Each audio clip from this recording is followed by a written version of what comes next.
చిన్న పూరీలు చూడ్డానికే కాదండి, తినడానికి కూడా చాలా బాగుంటాయి. టేస్ట్ కూడా అద్భుతంగా ఉంటుంది.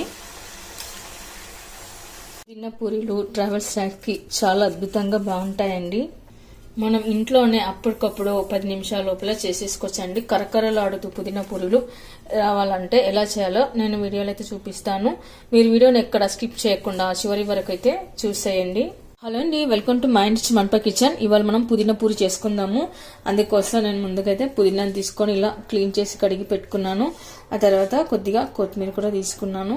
ఇప్పుడు 2 రెమ్మల కరివేపాకు కూడా తీసుకోవాలి. ఇప్పుడు వీటిని అన్నిటిని మనం కట్ చేసి పెట్టుకోవాలి. ఇలా మనం అన్ని కట్ చేసి పెట్టుకున్న తర్వాత పక్కకు పెట్టుకోవాలి. ఆ తర్వాత మనం 1 కప్పు వరకు అయితే గోధుమ పిండి తీసుకుందాము. నేను ఇక్కడ 1.5 కప్పు వరకు అయితే గోధుమ పిండి తీసుకున్నాను. వీట్ ఫ్లోర్ తీసుకోవాలి. పూరీలు కరకరలాడుతూ క్రిస్పీగా రావడం కోసం మనము 1/2 కప్పు వరకు అయితే బియ్యం పిండి తీసుకోవాలి. రైస్ ఫ్లోర్ తీసుకోవాలి. ఇప్పుడు ఒకసారి పిండినంతా ఇలా కలిపేసుకుని పెట్టుకుందాము. ఇలాంతా కలిపి పెట్టుకున్న తర్వాత ఇప్పుడు మనము ఇందాక కట్ చేసి పెట్టుకున్న పుదీనా వేసుకుందాము.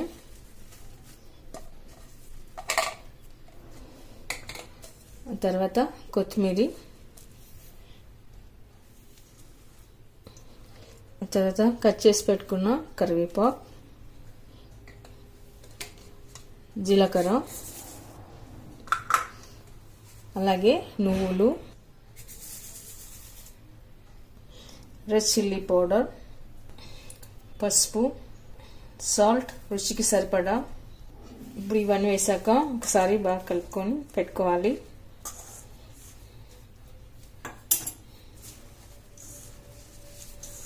మొత్తం పిండి అంతా కలిసిపోయే వరకు ఇలా కలుపుకొని పెట్టుకోవాలి.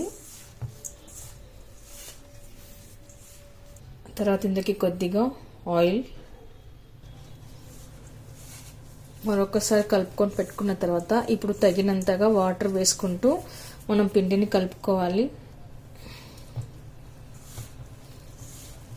చపాతీ పిండి ఎలా కలుపుకుంటామో అలా పూరి పిండి లాగానే కలుపుకొని పెట్టుకోవాలి. ఇలా మనం పిండిని కలిపి పెట్టుకున్న తర్వాత మరొకసారి కొద్దిగా ఆయిల్ వేసుకొని కలుపుకొని 10 నిమిషాల పాటు కవర్ చేసుకొని పక్కన పెట్టుకోవాలి.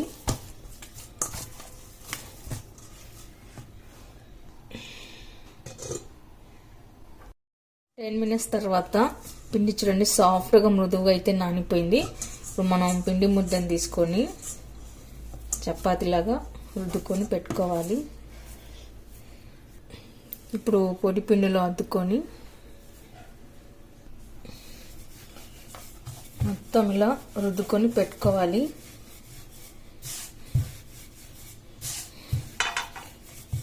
మరీ మందంగా కాకుండా పలుచగా కాకుండా మనం మొత్తం పిండినంతా ఇలా చపాతీలాగా రుద్దుకొని పెట్టుకోవాలి.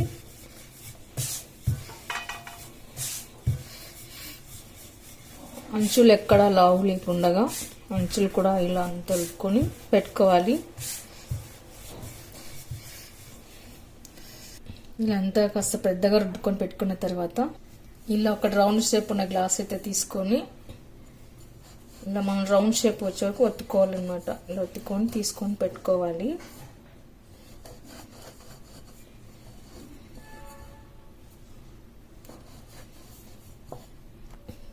చూడండి ఇదంతా రౌండ్ షేప్ వస్తుంది. ఇలా అన్ని మనం గ్లాస్తో కట్ చేసి పెట్టుకున్నట్టే చాలా ఈజీగా అవుతుంది, త్వరగా కూడా అవుతుంది.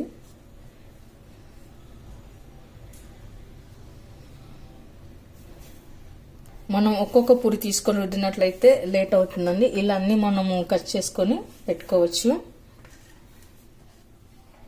అలాగే మనం మిగతా పూరీలు కూడా చేసుకొని పెట్టుకుందాము. పూరీలను ఇలా రుద్ది పెట్టుకున్న తర్వాత ఇప్పుడు డీప్ ఫ్రై చేసుకుందాము. ఇప్పుడు మనం డీప్ ఫ్రైకి సరిపడా ఆయిల్ వేసుకున్న తర్వాత ఇలా ఒక్కొక్క పూరీని అయితే ఇలా వేసుకొని కాల్చుకోవాలి.